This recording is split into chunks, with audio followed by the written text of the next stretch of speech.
Allora ragazzi, buonasera, benvenuti alla seconda giornata del Vittorio Veneto Film Festival.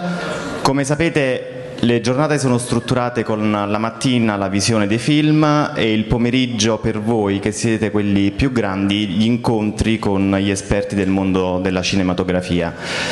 Sapete che il festival ogni anno fa un percorso, cerca di invitare le persone che secondo il festival hanno un bagaglio professionale elevato per mostrare quanto lavoro ci sia nel mondo del cinema o della fiction o dei nuovi linguaggi audiovisivi. Oggi avremo 2 incontri e quindi inviterei qui con me sul palco Flavio Parenti per il nostro primo appuntamento di oggi.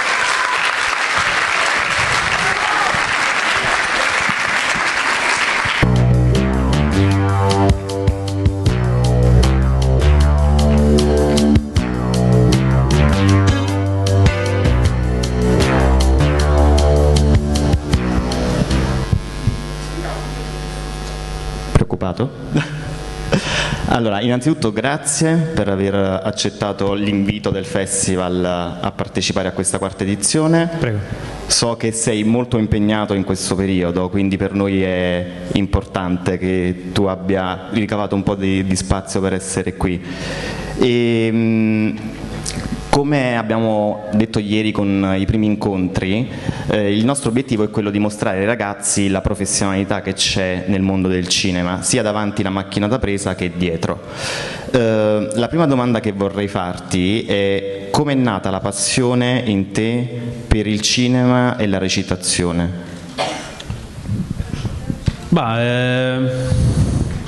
Abbastanza casualmente. Io studiavo informatica, non avevo pensato mai di fare l'attore, poi vidi su Rai 3, tipo alle 2 di notte, un match di improvvisazione teatrale, ma questi anni fa, avevo 18 anni, stavo alla Statale a studiare informatica, l'ho trovato molto divertente, allora ho chiamato la Rai, un centralino tipo, ho detto: scusate, mi date il numero della Lega Italiana di Improvvisazione Teatrale?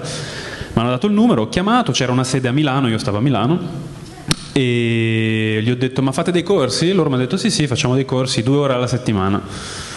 Allora sono andato lì, ho fatto i corsi e l'insegnante a fine dei primi 6 mesi, io questo lo facevo mentre programmavo videogiochi a casa, e l'insegnante mi disse: guarda Flavio, forse dovresti provare a fare questo di mestiere perché sei portato. Allora sono andato dai miei genitori e gli ho detto: ma tipo, se provo a fare l'attore? E mia madre: sì, vai, corri. Mio padre meno. Poi alla fine ho fatto i provini per le grandi scuole di recitazione che ci sono in Italia, che sono il Piccolo Teatro a Milano, la Paolo Grassi di Milano, il Teatro Stabile di Genova. E a Roma non li ho fatti, ma c'è la Silvio D'Amico e il Centro Sperimentale per fare l'attore. Provai a fare la Paolo Grassi, il Piccolo Teatro e lo Stabile di Genova, e tutti e 3 mi presero per il primo provino, per cui ebbi un feedback molto positivo. A questo punto poi decisi di andare a Genova e ho cominciato a fare l'attore a Genova e ho scoperto che mi piaceva un sacco, ma l'ho scoperto mentre lo facevo.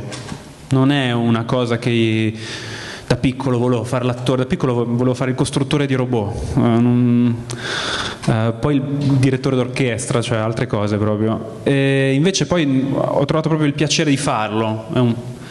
È un mestiere, il mestiere dell'attore che è piacevole da fare, non da immaginare. È uno sport, ha a che fare con la fisicità del tuo corpo, col non pensare, non con il ragionamento, ma anzi con l'assenza del ragionamento, per cui è un mestiere che capisci mentre lo fai. Non ci sono altri modi di affrontare la recitazione se non quello di recitare e migliorare recitando. Il teatro è sicuramente l'ambiente migliore dove imparare a recitare, perché la tua capacità di miglioramento a teatro è infinitamente più alta, perché tu hai un responso diretto col pubblico, per cui se una cosa funziona sai che funziona, se una cosa non funziona sai che non funziona, perché lo spettatore non risponde. Se fai TV o cinema è molto diverso, perché tu puoi fare una cosa e non avere la minima idea se funziona o meno, devi aspettare che vada in onda, cioè devi aspettare tipo 8 mesi, per cui se mai uno di voi ha voglia di fare l'attore, consiglio caldamente il percorso teatrale e il percorso classico, ecco, evitate Amici, evitate le macellerie, perché quelle, per quanto vi diano una popolarità immediata, rischiate di essere smaciullati dalla stessa industria che vi produce, ecco, cioè. E ecco, così è nata la mia passione per la recitazione, è nata facendola.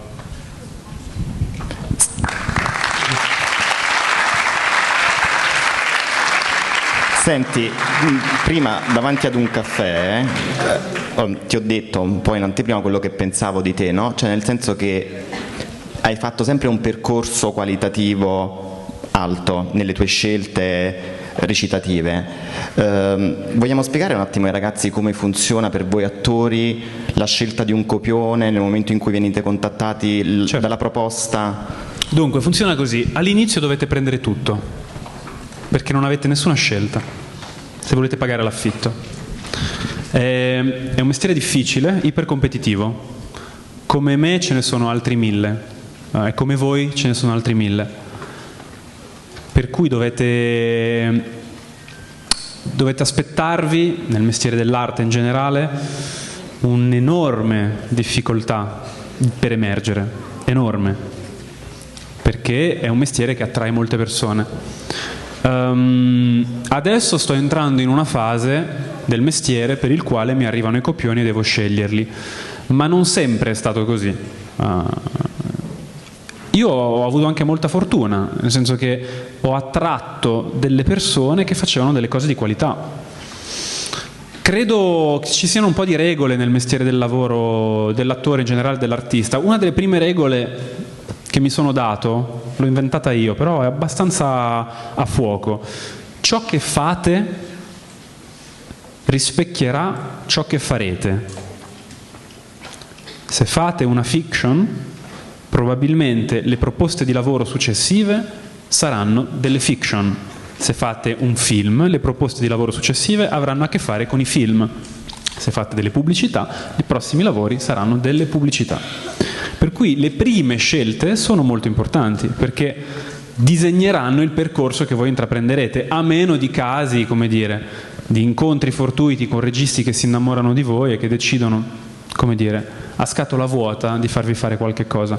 Io ho avuto la fortuna all'inizio della mia carriera cinematografica di lavorare con dei registi che poi si sono rivelati essere dei grandi registi. Io sono l'amore, che è stato candidato agli Oscar, e ci sono arrivato un po' per caso, cioè non avevo esperienza e ho avuto la fortuna di fare questa esperienza qua, che poi ha decretato il mio lavoro con Woody Allen, perché Woody Allen ha visto Io sono l'amore, ha detto ammazza che bello, poi il mio agente inglese, andando a Manhattan, incontra la persona che faceva il casting del film di Woody Allen e gli dice: ah, guarda, c'è Flavio Parenti, e lei dice: oddio, Flavio, quello di Io sono l'amore, aspetta che lo dico a Woody Allen. Woody Allen dice: oddio, Io sono l'amore, certo. Per cui capite che, cioè, è una cosa che non ha molto a che fare con voi, il percorso dell'arte, ha molto a che fare con quello che siete, con la vostra educazione, col vostro modo di porvi, con la vostra immaginazione, cioè con quello che siete, perché la seconda regola, dopo ciò che fate è ciò che farete, la seconda regola è un po' chi si somiglia si piglia. Cioè, inevitabilmente voi attrarrete persone simili a voi.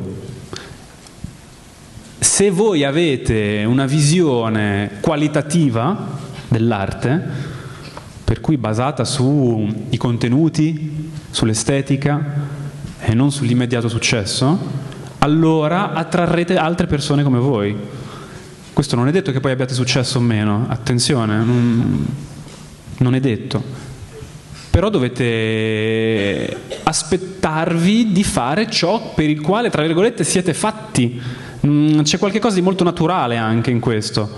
E poi c'è la fortuna. La scelta del copione, come dicevi tu, è un po' un mito, cioè arriva, adesso mi è arrivata, ma sono 13 anni che faccio l'attore. per 13 anni non mi è arrivata. Ho fatto il cameriere, ho fatto il tecnico audio, il tecnico video, l'assistente alla regia, il regista, ho scaricato i cartoni, ho venduto il mio computer vecchio per comprare un proiettore per produrre uno spettacolo teatrale dove c'era una retroproiezione che poi ho fatto vedere al Teatro Stabile di Genova, che mi ha fatto fare una regia. Magari il mio profilo è anche un po' atipico, non è proprio il profilo di un attore e basta. Credo che in questa che è la società che abbiamo davanti, avere un profilo solo è un po' limitante. Sappiate che il 99,9% di voi cambierà lavoro, la vita, non farà lo stesso lavoro tutta la vita. Fortunatamente, no? Cioè la differenza che ci abbiamo noi con le generazioni precedenti. Siamo multitasking. Per cui dovete aspettare, cioè, secondo me dovete anche proporvi in questi termini, cioè ok, voglio fare l'attore e poi quali sono le mie altre possibilità? È come investire in borsa, cioè uno non può investire tutto su una cosa sola, perché per carità se questa cosa va bene, fantastico, ha fatto un botto di soldi, ma se va male ha perso tutto. Dovete diversificare. E voglio dire, l'arte è un posto dove tutto si tocca, cioè se voi studiate scenografia, questo vi servirà per la regia, se voi studiate regia vi servirà per la recitazione, se voi poi recitate e avete studiato regia, quando il regista vi chiederà qualcosa voi saprete cosa vuole, sono vasi comunicanti, per cui diversificate, siate curiosi, andate a cercare tutto, ecco, e poi non fissatevi su una cosa, non serve. Abbiate l'apertura mentale di dire ok, la vita cosa mi propone? Perché certe volte uno si fissa, no? Come un chiodo e dice no, io voglio fare questo, voglio fare questo, mentre gli passano i treni vicino e lui perché ha i paraocchi, perché vuole fare questo per forza, non si rende conto che prendendo quell'altro treno magari si ritroverebbe a essere più felice e magari anche più creativo. Per esempio il mestiere d'attore a me viene facile, semplicemente, ma proprio semplicemente, mi viene facile, lo faccio e non faccio tanta fatica per riuscire a farlo. È normale che poi mi metta a fare l'attore, cioè non so come dire, non è che mi metto a fare un'altra cosa, poi diversifico tutto il resto, ma ci sono cose per le quali uno è più o meno portato e non è detto che siano le cose che gli hanno insegnato di volere, no? Vi hanno detto voi dovete essere così, ma non è detto, no? Cioè rilassatevi e capite anche voi che cosa volete essere, a prescindere cosa vi piace, cosa vi è facile, cosa fate con facilità a scuola. Io mi ricordo che a scuola ero un pessimo studente, veramente pessimo, ero molto bravo da piccolo, poi durante l'anni proprio sono crollato fino a proprio non frequentavo neanche, ero un pessimo studente. Però ero bravo nelle materie artistiche, cioè nel disegno, mi ricordo che tipo sui temi mi inventavo delle storie assurde, poi ovviamente i professori mi dicevano che erano una merda e io ero convinto che erano bellissime, insomma, però poi erano bellissime, io me le ricordo ancora bellissime, piccoli soggetti erano, però non era quello che era richiesto all'epoca, per cui anche lì io credo che bisogna un po' Forrest Gump, cioè un po' una piuma al vento, noi siamo un po' delle piume al vento, è quello che vi succede spesso, la soluzione più naturale è anche quella che vi darà poi nel tempo la libertà di fare le vostre scelte. Un'altra cosa, io provo a darvi dei consigli così che mi passano per la testa, un'altra cosa importantissima se volete fare il mestiere dell'artista è non indebitatevi. Non fate mutui, non createvi delle spade di Damocle che possono cadervi sulla testa da un momento all'altro, perché c'è bisogno di quella sensazione di dire ok, se voglio sono libero. Se invece voi avete un contratto con una banca, se voi appena avete un po' di soldi vi prendete una macchina e ogni mese dovete pagare 300-400 euro per pagarvi la macchina, per carità avete la libertà della macchina, fantastico, però sappiate che quei 300 euro li dovete andare a pescare e quei 300 euro che dovete andare a pescare prima o poi saranno il compromesso, cioè dovrete trovarli E quella volta che piuttosto preferireste fare un'opera artistica piuttosto che una roba che vi dà i soldi, e quell'opera artistica magari 10 anni dopo vi permette di fare 100 volte più soldi, non è detto che o comunque vi dà la possibilità di essere felici, allora è meglio non avere la macchina e andare in tram. È una scelta di vita.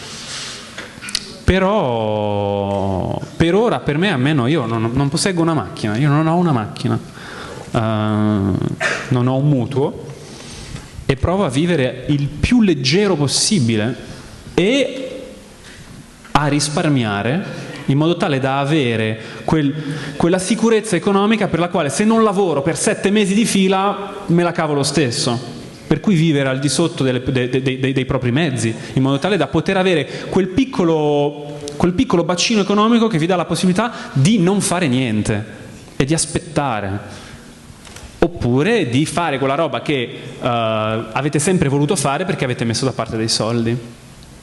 Non so se è chiaro quello che vi sto dicendo, non so se voi riuscite non quanti anni avete più o meno di media? 16. Io a 16 anni sentivo uno che parlava così e mi dicevo: che cazzo vuole quello?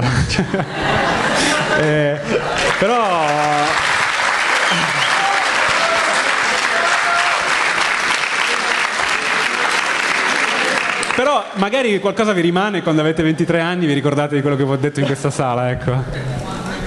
Senti Flavio, oltre alle esperienze comunque con i più importanti registi italiani, appunto tu l'hai già anticipato prima, hai fatto anche esperienze di alto livello con produzioni internazionali. Come ci si cimenta poi su un set internazionale rispetto a quello italiano? Ma non cambia niente. Il mestiere è sempre lo stesso, la scatola nella quale lo fai non dipende da te. Io sono un attore, recito, se recito con Woody Allen, se faccio distretto di polizia, per me è la stessa identica cosa, devo recitare. Il mestiere dell'attore è come quello di un calciatore, somiglia un po', non a caso poi vengono messi vicini. È uno sport artistico, è uno sport che ha a che fare col proprio corpo, per cui per un calciatore non cambia niente giocare nel Milan o giocare, cioè cambiano i soldi, cambia lo spettatore, cioè cambiano delle cose che però non hanno a che fare con il suo gioco. Cioè un calciatore gioca sempre allo stesso livello, ovunque sia. Poi se sta in una bella squadra magari ha delle possibilità diverse perché gli vengono fatti degli assist migliori, c'è una strategia migliore di squadra, ma il giocatore in sé per sé, dove sta, gioca. E tu prima hai anticipato che oltre alla figura di attore sei anche un regista e un produttore, sì, contemporaneamente, no? Sì. E stai proprio rivolto ai ragazzi, possiamo dirlo, sperimentando nuove forme audiovisive. Sì, sì. E ritieni che il web possa essere una forma sicuramente innovativa, no? In questo. Sì, sì. Il web è sicuramente un posto selvaggio, veramente il Far West, il web. C'è di tutto, si capisce cosa funziona, cosa non funziona, puoi bluffare su qualsiasi cosa. YouTube è un macello totale. Però con le nuove tecnologie uno con una 5D o una 7D o una 60D, 2 lenti, può fare una cosa che ha le parvenze della professionalità, per cui ci sono tutorial ovunque, cioè se volete usare qualsiasi programma voi andate su YouTube, scrivete il nome del programma e poi tutorial e siete a posto, insomma non avete bisogno di corsi, non avete bisogno di...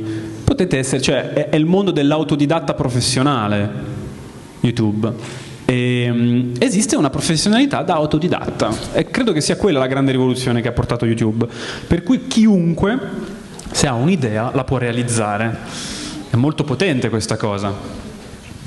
Cambia le regole del gioco, perché voi da casa vostra, se avete un'idea, potete combattere contro di me o contro la RAI, se siete veramente, veramente svegli.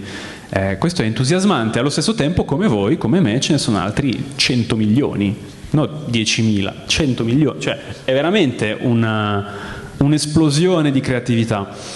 E sappiate, su YouTube vengono uploadati ogni minuto 72 ore di filmato.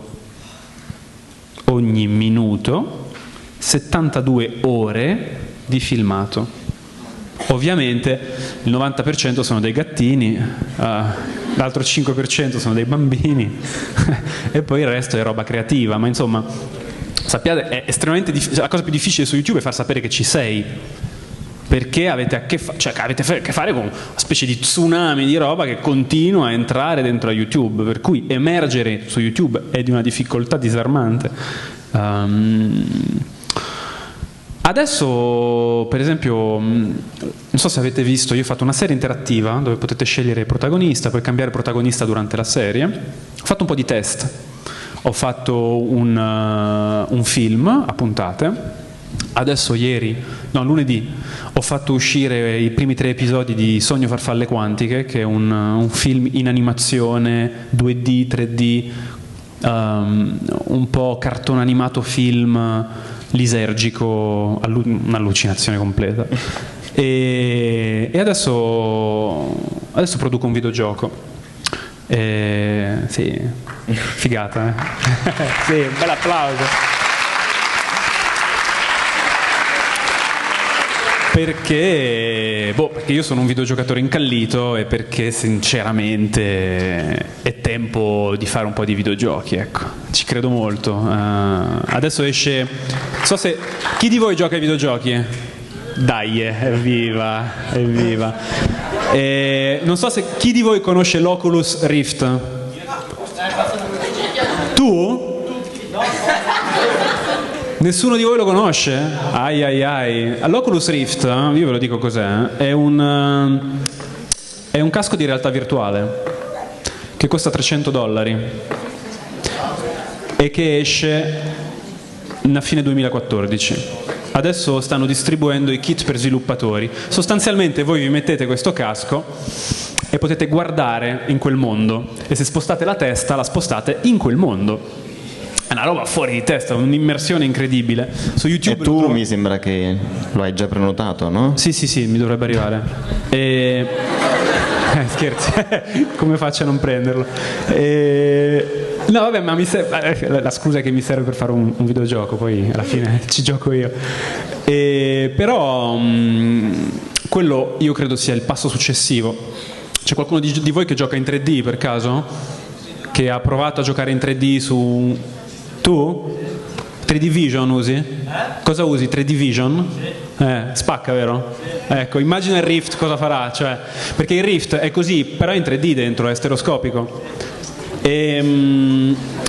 Scusate, sono tecnicismi da nerd.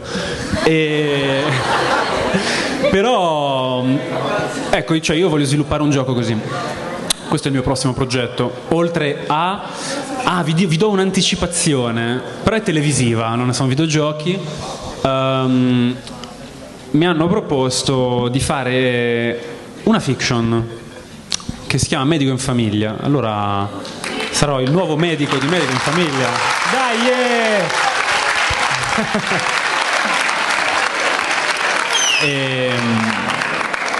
Anche questa è una bella cosa, insomma. Avrai degli altri seguaci, mi sembra. Sì. Niente, dimmi, vai, continua. No, vai. Avete delle domande? Perché io sarei curioso di capire se avete delle domande, di parlare con voi. Nessuno ha delle domande? Niente, silenzio. Sì, sono timidi. Siete timidi? Si stanno scaldando. Ok, continuiamo un po' noi, dai. Continuiamo noi.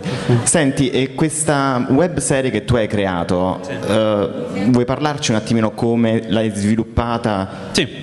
Allora, non so chi di voi l'ha vista, su YouTube se cercate c'è Days, si chiama, Giorni, ed è una serie dove voi all'inizio ci sono 4 protagonisti e potete cliccare su un protagonista. Se cliccate su un protagonista vedete il giorno 1 di questa storia e vedete questo protagonista che si sveglia, si lava i denti, scende le scale, esce di casa e incontra un altro di questi 4 protagonisti. Nel momento in cui lo incontra, voi potete scegliere se la storia la continuate con quel personaggio che avete seguito, oppure se vi spostate e andate con l'altro personaggio. Se continuate col personaggio che avete seguito, questi due si salutano e lui tipo va a lavorare. Se invece saltate personaggio, questi due si salutano, però quello lì magari se ne va al parco e voi vedete lui che se ne va al parco. Poi al parco incontra un altro personaggio e potete spostarvi. Per cui sostanzialmente potete muovervi, no? Andando avanti nella storia da personaggio a personaggio. È stata una sfida non indifferente realizzarlo, perché non è un film normale, ecco. Cioè voi dovete immaginare che ogni 2 minuti e mezzo voi avete la possibilità di cambiare prospettiva della storia. Insomma, è stato un bel delirio da fare. L'abbiamo fatto con poche persone e relativamente pochi soldi, insomma. È stato un lavoro bestiale. Abbiamo lavorato per 4 settimane, dormivamo su dei materassini gonfiabili in mezzo al niente, dentro una come si chiama, una casa di campagna, una roba faticosissima, una cosa di un faticoso incredibile. E poi l'ho messa online. Ha ricevuto un discreto successo, siamo complessivamente oltre le 200.000 visualizzazioni, che comunque sì, no, vabbè. Che non è male, ecco, non è male. Io un po' questa cosa di YouTube che lotto, cioè YouTube è fighissima, però YouTube è piena di roba inutile, cioè è piena di roba priva di contenuto, e io trovo che questo sia molto un peccato, perché se vuoi trovare qualità su YouTube fai una fatica bestiale, trovi sempre cose che invecchiano nell'arco di... sono già vecchie quando sono uscite, cioè sono desuete, sono volgari, non c'è ambizione, non c'è visione, non c'è professionalità.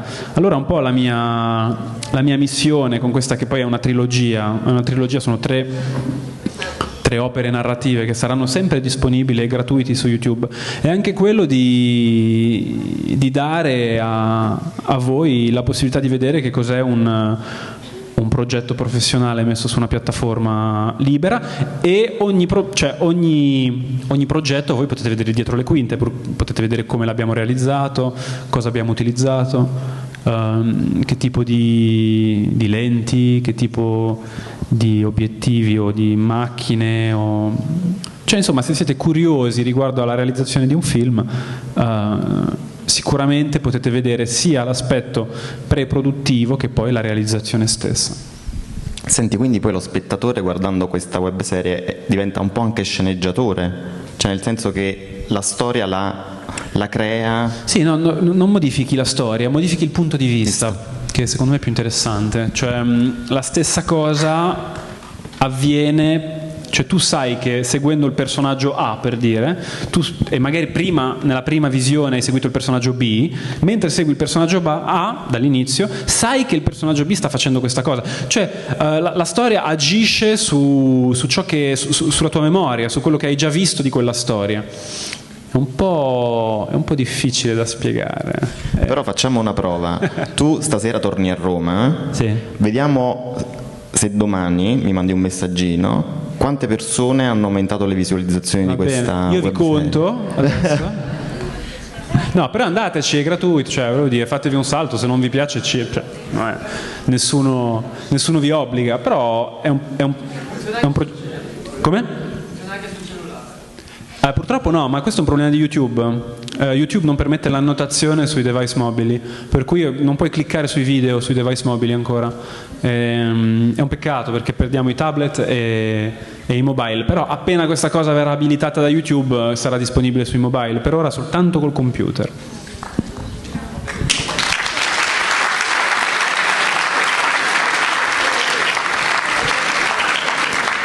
Ci sono domande? Vi sono venute curiosità adesso? Siete ancora timidi? Niente che vi frulla per la testa? Sì. Una curiosità riguardo a fare questo mestiere, come si fa? Prima parecchi mi hanno chiesto: posso fare una domanda a Flavio? Vedi, e poi adesso nessuno. succede Ma vi questo. intimidisco? No, no, ma veramente, cioè, Mi sa di sì, sai? mi dispiace. No, ma proprio sono una persona veramente alla Poi mano. fuori ti verranno tutti vicino a dire: senti, ma Facciamo una foto? No, perché poi...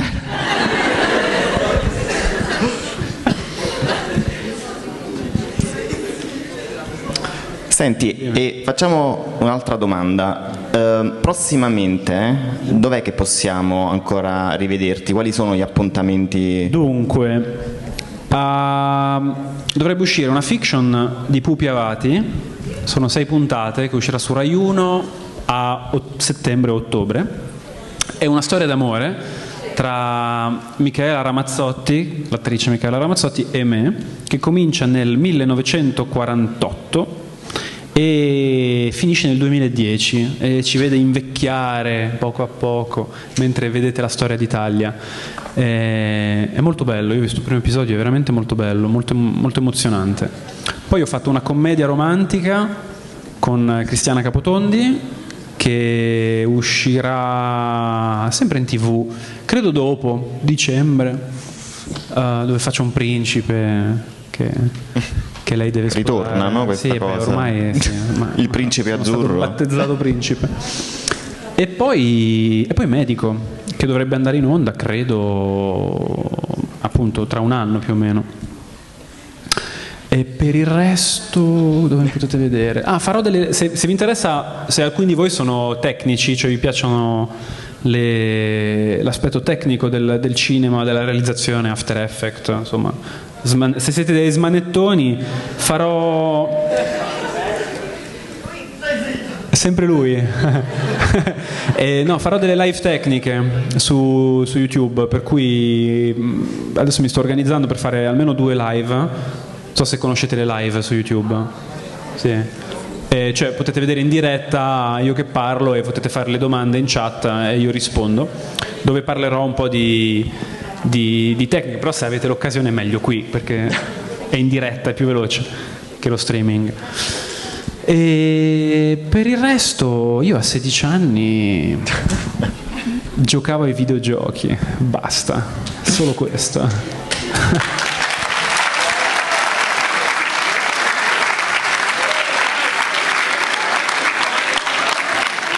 No, anche altro però. Senti, una mia curiosità, Sì. faccio io una domanda. Da qui a qualche anno ti vedi più in veste di attore, produttore o regista? Cosa ti piacerebbe di più delle 3? Ma io credo che si completano. Attore, dici? No, un po' tutto credo. Cioè, boh. Il discorso di prima, no? La storia della piuma, no? Cioè, boh. Quello che mi piace. Io sono molto bravo a fare quello che mi piace, sono pessimo a fare quello che non mi piace. Un po' tutti, non è che... È un po' una cosa comune. Però diciamo che ho proprio un'attitudine al rigetto di quello che non mi piace. Cioè proprio sono pessimo. Se mi chiedi di fare una cosa che non mi piace, probabilmente non la faccio. E ho avuto la fortuna di poter fare quello che mi piace fino ad adesso. Questa è una grande fortuna. La cosa più difficile credo sia scoprire quello che ti piace. Quando hai scoperto quello che ti piace hai fatto già metà della strada, perché il resto è fare quello che ti piace. Per quello vi dico, siate in ascolto con voi, no? Non con quello che vi dicono, con quello che voi sentite fisicamente, che vi provoca una sensazione di felicità, perché quella è la strada che poi dovete intraprendere. Voglio dire, sappiatelo, il nostro futuro è precario, è un futuro difficile, un futuro dove il lavoro sarà difficile. Tanto vale fare quello che ti piace, no?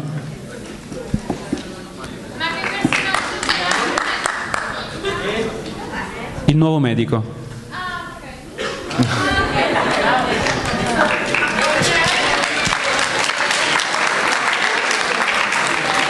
Senti Flavio, per la realizzazione di queste web series, come hai formato il tuo gruppo di lavoro? Che figure ci sono dietro? Ok, Tendenzialmente credo che con le nuove tecnologie si possano ridurre di tanto gli apparati umani legati alla realizzazione di un film. Cioè, se prima un film servivano 30 persone, adesso con un film lo fai in 3 persone.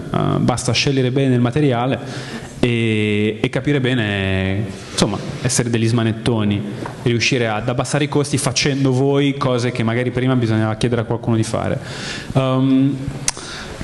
Tendenzialmente io uso persone che incontro nel mio percorso, che sono anche amici di talento. Cioè, ho cominciato a fare regia a teatro, facendo le regie a teatro utilizzavo degli attori, questi attori sono diventati dei miei amici, e poi quando mi sono messo a fare una web series ho detto: ma ragazzi, vi va di fare un film insieme a me? Sì, sì. E poco a poco abbiamo creato un gruppo di lavoro. Questo è, credo, il miglior modo di abbassare i costi e di divertirsi, lavorare con amici e crescere insieme a loro.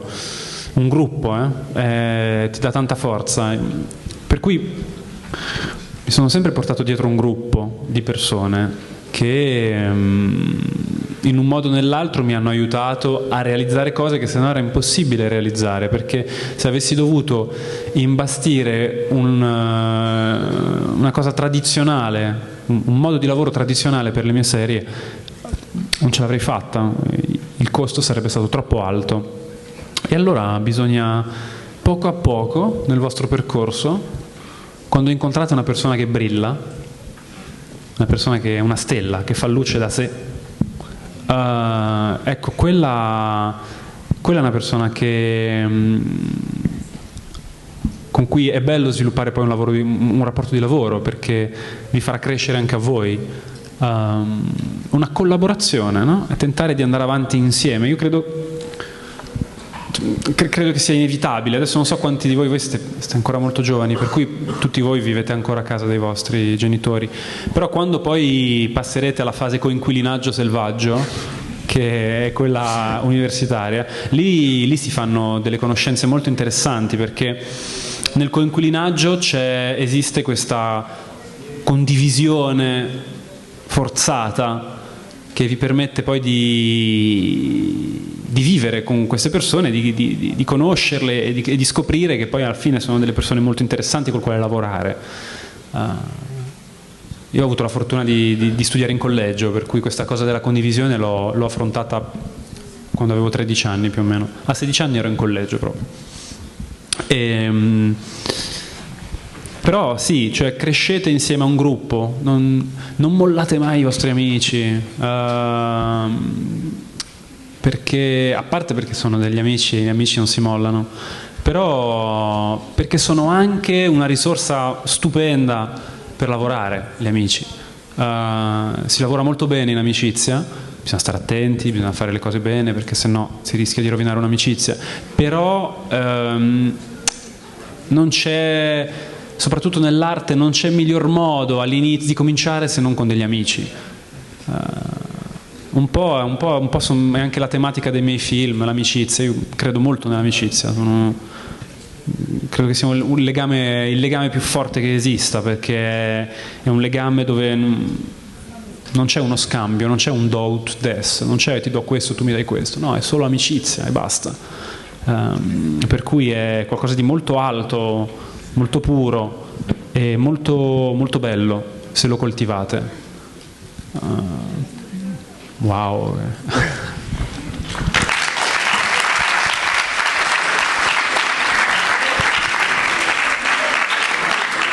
Io prima quindi di salutarti richiedo se ci sono domande o curiosità da parte loro. No. C'è qualcuno di voi che vuole fare l'attore? Lì, ce n'è una lì. Tu? Vuoi fare l'attore? Anche? Bravo. Giusto, dimmi. Abitare una grande città favorisce l'entrata nel mondo dello spettacolo? Sì. Cioè, considera che prima di tutto devi capire che cosa vuoi fare, però se vuoi fare tipo cinema o televisione devi assolutamente andare a Roma. Non ci sono altri modi per fare cinema o televisione se non andare a Roma, in Italia. Poi però la tua formazione non è detto che debba venire a Roma, cioè tu ti puoi formare, ci sono delle scuole, secondo me le scuole eccezionali non stanno a Roma, la scuola migliore d'Italia è il Teatro Stabile di Genova, e sono gratuite, le scuole eccezionali in Italia sono tutte gratuite. Se vi chiedono di pagare, insomma, valutate bene. Il meglio è entrare in una scuola di quelle gratuite, perché non perché è gratuita, ma perché la competizione è alta e la formazione è molto molto molto professionale. Io ti consiglio, cioè il percorso che ho fatto io, poi non è che posso consigliarti la cosa giusta, il mio percorso è stato prima decentrato, cioè non a Roma, ma io ho fatto lo Stabile di Genova, di fare una scuola di recitazione seria, professionale, che ti inserisca nel mondo del lavoro. La cosa, il problema qual è? Che se tu fai una scuola di recitazione privata, per dire, tu uscito dalla scuola di recitazione raramente hai delle opportunità di lavoro. No? Non ti vengono proposte dalla scuola. Se invece tu fai una scuola legata a un teatro, uscito dalla scuola, quel teatro ti prenderà per fare il pranzo servito. Farai niente, farai un ruoletto minuscolo, però prenderai il minimo sindacale, farai una tournée, vedrai altri attori lavorare, imparerai a stare sul palcoscenico. Questa è stata la mia formazione, quando sei pronto, quando hai affrontato abbastanza cose da avere le spalle belle larghe, perché è un mestiere difficile, puoi provare a fare cinema o televisione. Se vuoi fare cinema o televisione, devi per forza andare a Roma. In Italia non ci sono altre città dove si possono fare cinema e televisione. Se vai a Milano farai pubblicità, non farai nient'altro. L'unico, purtroppo, ma ogni paese ha il suo... come se tu fossi negli Stati Uniti, ti direbbero tutti devi andare a Los Angeles, non a New York, a Los Angeles. In Francia devi andare a Parigi, in Germania devi andare a Berlino. Poi adesso c'è da dire questo, che con l'avvento di YouTube esiste un decentramento, sta avvenendo un decentramento, cioè tu puoi produrre una cosa che ha tanto successo da casa tua. Per cui quello che dico è vero, ma il sistema sta cambiando talmente velocemente che non è detto che tra 3 anni sia ancora vero quello che sto dicendo. Ci sono molti casi di ragazzi che poi hanno un successo, sono decentrati, ma il loro successo su internet è tale che poi vengono loro stessi chiamati, no? Su Roma, gli viene fatto scrivere un libro, quello che è. Bisogna vedere questi ragazzi poi tra 5 anni dove sono. Non tutti sopravvivono al proprio successo, soprattutto se è un successo prematuro.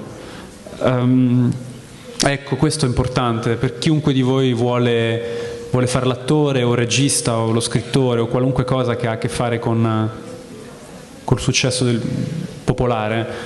Non fatevi ingannare dal successo veloce, perché fare il botto, no? Voglio fare il botto. Fare il botto è una truffa, perché se fate il botto, cioè è un po' come, è proporzionale. Il tempo che ci mettete a salire sarà il tempo che ci mettete a scendere. Se salite in una settimana, è molto probabile che scenderete in una settimana. Abbiate la pazienza di farvi una formazione classica, una formazione che vi dà le spalle abbastanza larghe da resistere nel tempo, che vi dà una forma mentis, che vi insegna a pensare. Il successo immediato, cioè ragazzi, adesso non so quanti di voi seguono Amici, ma i ragazzi di Amici di 2 anni fa, dove sono? 2 anni fa, 3 anni fa, dove sono? Cioè continuano a essere prodotti da Amici, magari fanno i tour con Amici, fanno questi musical legati a... pochissimi di loro riescono poi a continuare il loro percorso, pochissimi, ma non perché quel successo che loro hanno non è figlio del loro percorso, è figlio di un'industria a monte che li utilizza come utilizzerebbero delle carte. Cioè sappiate che quel percorso lì vi dà un successo immediato, ma vi fa diventare obsoleti. Obsoleti significa vecchio, non so se obsoleti tempo siete già obsoleti quando siete entrati, se c'è già qualcun altro dopo.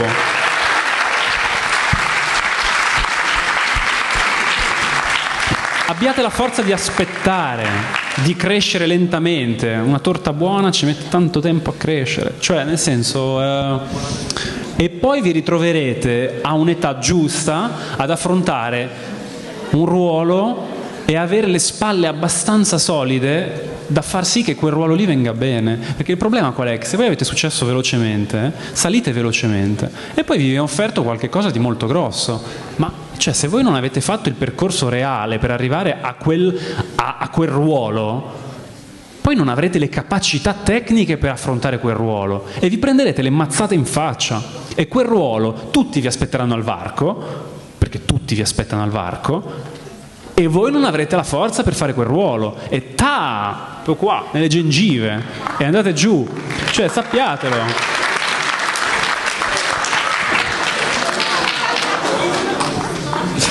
Senti Flavio, mi dicono che il nostro tempo è finito. Non so se ho risposto alla tua domanda, perché poi mi sono perso dentro un... Grazie. Ok.